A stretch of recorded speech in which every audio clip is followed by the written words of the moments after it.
Hello friends, இன்றைக்கி தக்ஸிரா சேனலில் மீன் குழம்பு வைக்க போகிறோம். எப்படி வைக்கிறாங்கன்னு பார்க்கலாம்.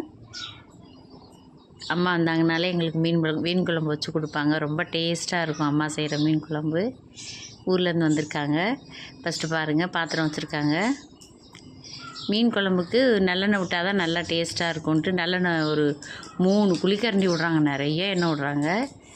எண்ணெய் விட்டுட்டு சோம்பு போடுறாங்க. நிறைய பேர் வெந்தயம் மட்டும்தான் போடுவாங்க. அம்மா எக்ஸ்ட்ரா சோம்பு போடுறதுனால குழம்பு அவ்வளோ டேஸ்ட்டாக இருக்கும்னு நினைக்கிறேன். செம்மையாக அப்படியே வாசம் வருது அந்த சோம்போட ஃப்ளேவர் நமக்கு சூப்பராக. அதுக்கப்புறம் வெந்தயம் போடுறாங்க. வெந்தயமும் சோம்பு கலந்து ஒரு வாசம் வருது பாருங்க, வாய்ப்பே இல்லை. நீங்கள் இங்கேருந்து பார்த்தா தான் தெரியும். பூண்டு போட்டிருக்காங்க. நெக்ஸ்ட்டு பூண்டு போட்டு நல்லா வதக்குறாங்க. நல்லா எண்ணெய் பிரிஞ்சு வர வரைக்கும் நல்லா வதங்கிட்டு நெக்ஸ்ட்டு வெங்காயம் போடுறாங்க. பெரிய வெங்காயம் போடுறாங்களா சின்ன வெங்காயமானு தெரியல.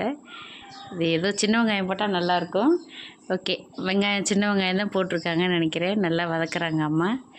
அடுத்தது வெங்காயமும் பூண்டு வதக்குறதே நல்லா வதங்கணுங்க, அப்போ தாங்க டேஸ்ட்டாகவே இருக்கும்னு அம்மா சொல்லிகிட்ருக்காங்க. சூப்பராக வதக்குறாங்க. அது நல்லா வதங்கணுன்னா உப்பு கொஞ்சம் சேர்த்துக்கணுமா. உப்பு கொஞ்சம் சேர்த்துட்டு நல்லா வதக்கிட்டுருக்காங்க.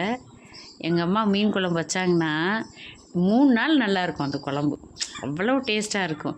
இப்போ என்ன பண்ணுறாங்கன்னா புளி தண்ணி கரைச்சி வச்சுட்டு அதில் வந்துட்டு மிளகாத்தூள், மல்லித்தூள், மஞ்சத்தூள், தக்காளியும் நாமளாம் என்ன பண்ணுவோம், தக்காளியை வதக்கி விடுவோம். ஆனால் அம்மா என்ன பண்ணுறாங்க, ஸ்பெஷலாக அந்த புளி தண்ணியில் அந்த மிளகாத்தூள், உப்பு எல்லாமே போட்டு அதில் கரைச்சிட்ருக்காங்க. எதுக்காகம்மா அப்படி கரைக்கிறீங்கன்னு சொன்னால் அப்போ தான் அந்த குழம்பு வந்து நல்லா ருசியாக இருக்குமா.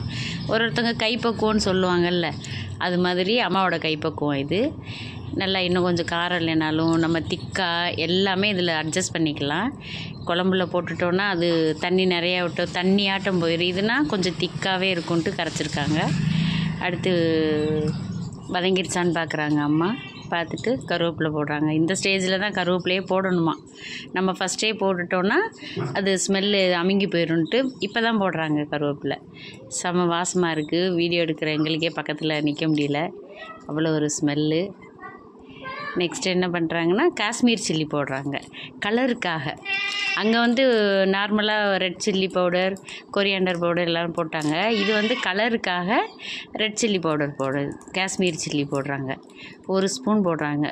போட்டுட்டு நல்லா வதக்கிட்டு ஏற்கனவே நம்ம ரெடி பண்ணி வச்சுருந்தோம் இல்லைங்களா, அந்த புளி, காரம், அந்த தண்ணி அதை எடுத்து ஊற்றிட்டு நல்லா ஒரு கொதி வந்த உடனே பாருங்கள் சில்லி பவுட்ரு போடுறாங்களா, காஷ்மீர் சில்லி பவுடர். இது எதுக்காகமான்னு கேட்டால் நல்லா ரெட்டிஸாக நல்லா கலராக வரணுமா, அதுக்காக தான்மா போடுறேன்னாங்க.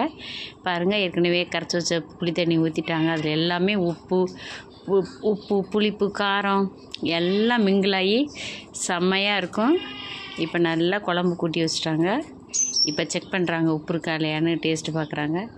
பார்த்துட்டு மூடி வச்சுருவாங்க. நாங்கள் எல்லாருமே கை நீட்டுறோம் ஆசையாக. எனக்கு கொஞ்சம் கொடுங்க, உங்களுக்கு கொஞ்சம் கொடுங்கன்ட்டு எல்லோரும் டேஸ்ட்டு பார்க்குறோம். சூப்பராக இருக்குது மீன் குழம்பு. ஏன்னா கொதி வர்றதுக்கு முன்னாடியே இவ்வளோ டேஸ்ட்டாக இருந்தால் அப்புறம் கொதி வந்ததுக்கப்புறம் மீன் போட்டதுக்கப்புறம் இவ்வளோ டேஸ்ட்டாக இருக்கும். அந்த குழம்புக்காக நாங்கள் எல்லோரும் வெயிட் பண்ணுறோம். இப்போ அம்மா எல்லாம் ஓகே, எல்லாம் முடிஞ்சிருச்சு. இன்னும் கொஞ்சம் உப்பு பத்தலைன்னு இன்னும் கொஞ்சம் உப்பு போட்டு மூடி வச்சிட்டாங்க. திறக்கிறாங்க. நல்லா பாருங்கள் எவ்வளோ அழகாக கலராக அப்படி எப்படி இருக்குன்னு பாருங்கள் மீன் குழம்பு. சூப்பராக இருக்குங்களா? உங்களுக்கே பார்த்த உடனே சாப்பிடணுன்னு தோணுதுங்களா? இப்போ இது என்ன மீனுன்னு கேட்டேன் அம்மாட்ட. சில்வர் கெண்டைன்னு சொன்னாங்க. நல்லா பாருங்கள் எவ்வளோ நீட்டாக அவ்வளோ அழகாக கண்ணாடி மாதிரி க்ளீன் பண்ணியிருக்காங்க. அந்த மீனை க்ளீன் பண்ணி போட்டிருக்காங்க.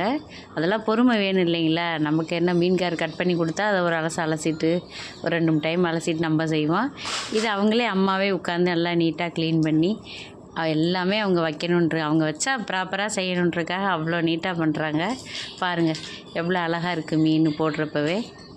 சூப்பராக லைட்டாக தான் கிண்டுறாங்க, ரொம்ப கிண்டிடக்கூடாதுன்னு சொல்லிவிட்டு அந்த பாருங்கள் அந்த அந்த அந்த கரண்டியை வச்சு அடியில் லைட்டாக வச்சு கிண்டுறாங்க, அவ்வளோதான். ஓகே, ஓகே, சூப்பராக இருக்குதுன்னு அதோட செக் பண்ணிட்டாங்க. இன்னும் கொஞ்சம் திக்காக இருக்குதுன்னு திக்காக இருந்தால் தண்ணி விட்டுக்கலான்ட்டு லைட்டாக தண்ணி விட்றாங்க. அவ்வளோதான், ஓகே போதும்னு சொல்லிட்டாங்க அம்மா. இந்த மீன் குழம்பு இப்போ எங்களுக்கு ஆசையாக இருக்குது நாங்கள் சாப்பிட்லான்ட்டு. இப்போ பாருங்கள் ஓப்பன் பண்ணுறாங்க. வாவ், எப்படி இருக்குன்னு பாருங்கள் மீன் குழம்பு. சூப்பராக இருக்கா? வாங்க எல்லோரும் மீன் குழம்பு சாப்பிட்லாம். நாங்கள் சாப்பிட போகிறோம். மீன் குழம்பு செம்மையாக ரெடி ஆயிடுச்சு. நாங்கள் சாப்பிட போகிறோம். இந்த குழம்பு உங்களுக்கு பிடிச்சிருந்ததுன்னா இதே மாதிரி நீங்களும் ட்ரை பண்ணுங்கள். வீட்டில் செம்மையாக இருக்கும். உங்களுக்கு இது மாதிரி குழம்போன்னு நிறைய வீடியோஸ் நாங்கள் லைனாக போடுவோம். அந்த வீடியோஸ்லாம் பார்க்கணுன்னா நீங்கள் தக்ஷிரா சேனலை சப்ஸ்கிரைப் பண்ணுங்கள். அதுக்கப்புறம் ஷேர் பண்ணுங்கள், லைக் பண்ணுங்கள். பிடிச்சிருந்ததுன்னா லைக் பண்ணுங்கள். Okay, next video